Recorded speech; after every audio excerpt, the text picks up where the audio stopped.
It's, you know, it is. Life is tough on me. I got a hard line. All right, guys. Now, look, I've got 3 numbers here, okay? But I need 5. There are 5 numbers that I need, okay? There are only 2 others that I'm looking for, and they're easy to find. 1 is the lowest extreme, 264, and 1 is the upper extreme, 572, okay? Now, do you see that I've got 5 numbers? 5 numbers are actually going to divide this thing into 4 parts. Okay?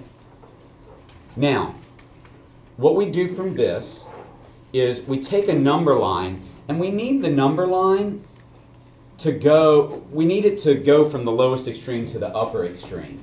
So do you guys see, I'm going to go from 250 to 750. Is that all right? Because that'll cover everybody. All right, so let's look at this. I'm going to get my nifty line drawer here, and I'm going to draw from here, let's say, to here. Okay? I don't know if I'm going to say 750. Maybe we'll just say, how about 200 to 600? Yeah. 200 to 600 ought to cover it. All right, so let's make this 200.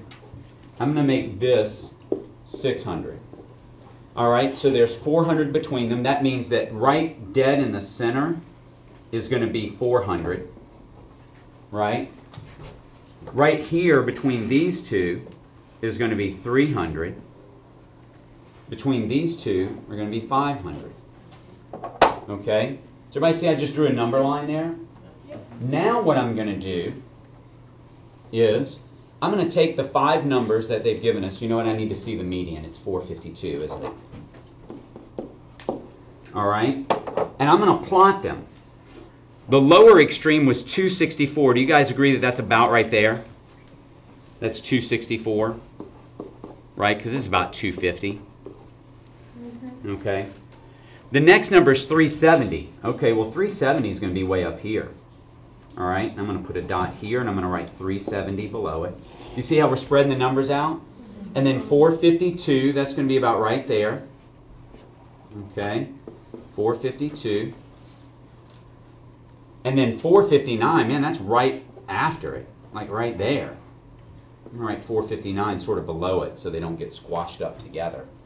And then the upper extreme is 572. That's about right here, I guess.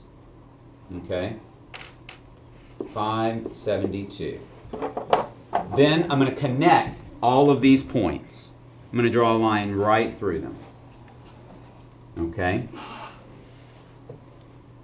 And I'm going to let, there are going to be 2 whiskers out on either end. I'm going to draw a box right here between the lower quartile and the upper quartile. 370 and 459. Right here. Okay? And this gives us a sense of how the numbers are distributed, right? Would you say that 264 is a normal number for the oranges produced? No. How about 572? Should he expect 572, this farmer, every year for oranges?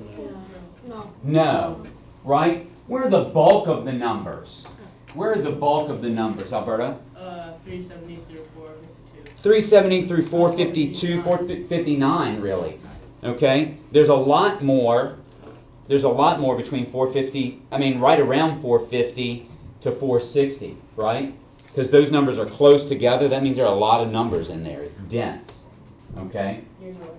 Does everybody see how that sort of organizes the numbers for us visually? We get to see where are the bulk of the numbers. I would say that the bulk of the numbers are sort of in between the outliers, right? 572 is pretty far to the right. 264 is pretty far to the left, right? But the bulk of the numbers are sort of right in the middle of those. Sometimes you'll see the bulk of the numbers are sort of closer to one extreme than the other.